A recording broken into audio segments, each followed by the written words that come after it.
Hello, welcome to الكرامة News Service. It is 9 p.m. our time for top stories, and we start with the latest developments and events in Libya. Arab Libyan armed forces bombed a stronghold of terrorist Daesh group in the city of Derna. A military source said that the units of the armed forces targeted a terrorist element trying to infiltrate into mountainous area bordering the Sahel region. The General Command of the Arab Libyan Armed Forces denied what has been shared through social sites about preventing the Prime Minister Abdullah Thini from traveling through Al Brag airport. Spokesman for the General Command, Major Mohammed Hijazi, warned of any statements issued by anyone other than the General Command spokesman, stressing that the armed forces are facing a fierce war of rammers that aims to sow dissent and discord. The United Nations envoy to Libya, Bernardino Leon, announced reaching a final agreement text for a comprehensive national dialogue during a press conference in the Moroccan city of Sikhirat. Leon expressed his hope that the dialogue parties return back after Eid al-Adha or Al-Adha feast to Sikhirat and accept the final text of the agreement, stressing that the agreement must be signed by mid-October. Parliament member Yunus Fannoush said that there is no longer a meaning of talking about dialogue or political agreement after statements of the United Nations envoy and the outgoing Congress that condemned war against terrorism and gangs in Benghazi city. Fannoush called on the Parliament to take a decision in two directions. The first consisted in holding negotiations under its auspices and its initiative to form a national unity government. The second trend is organizing the presidential elections to elect the nation president as a step towards authorizing that who will form the new government that in its turn will be authorized by the Parliament. Parliament member of the Dialogue Committee Abu Bakr Baira met with the Parliament Emergency Committee of Tobruk to discuss the latest developments of dialogue and possibility of returning back to dialogue table and expressing objection to what he called a tactical mistake by the United Nations mission. In the meantime, Dialogue Committee of the outgoing Congress Chancellor Saleh Bakoush said that the committee members who are in Sikhirat received the latest draft of the political agreement since last Thursday. And still in Libya, member of the constituent body of constitution drafting, Mohammed Al-Toumi, noted that the body issued a decision to form a committee to keep in contact with elements relating to the commission. Al-Toumi stressed that the commission have given the tribes representatives 10 days to attend the meeting. It also gave the constitution drafting committee a deadline of 10 days. Moreover, Al-Toumi noted that the draft includes 211 items that have been agreed upon within the working committee, and there are still 2 articles that have not been agreed on. More than 2 million pilgrims in Mecca are heading to Mina on At-Tawriya Day, following the example of the Prophet Muhammad, peace be upon him.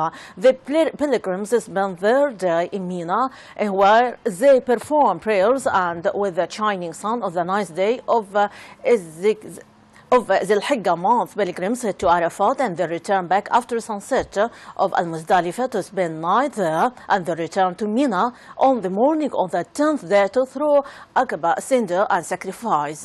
After that, they go to Mecca to perform Al-Ifada.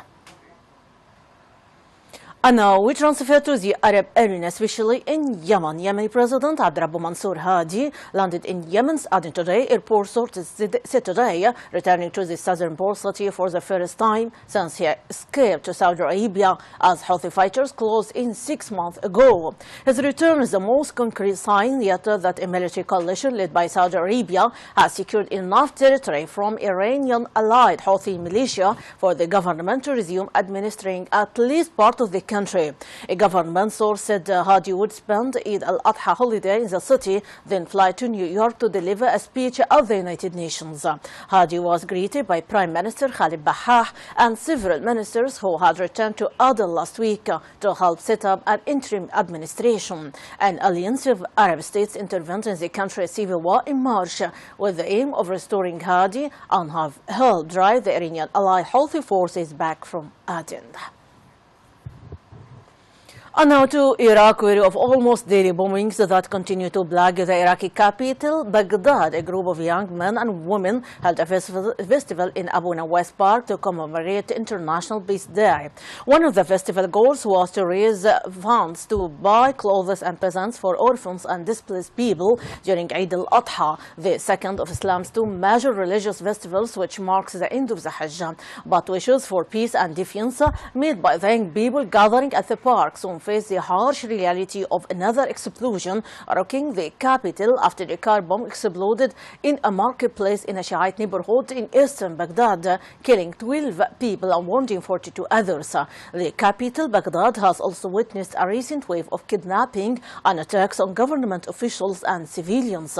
Gunmen shot and killed a local official along with his son and nephew in the town of Tarmiya, about 25 kilometers north of Baghdad, police and medics said. Nigeria's President Muhammadu Buhari said today that events in Burkina Faso, where loyalist soldiers moved to disarm the leaders of a coup last week, had undermined international efforts to negotiate a peaceful end to the crisis. He said recent developments in our sister country Burkina Faso ran contrary to our expectations and the efforts so far deployed towards the restoration of constitutional order and democracy by our Organization of African Union and United Nations and our international development partners. However, speaking at the start of an emergency summit of leaders from West Africa's ECOWAS bloc in Nigeria's capital Abuja, Buhari said there were some measures of understanding reached towards the resolution of the crisis on Tuesday. Troops loyal to Burkina Faso's interim government told soldiers behind a coup to disarm and surrender by 10 a.m. today or face attack, a senior loyalist officer said. And about refugee crisis, Europe must urgently produce a coordinated response to the mass exodus of refugees from Syria and Iraq, and whatever measures are agreed will need to be extended and beefed up as part of a wider adjustment in a long-term migration policy.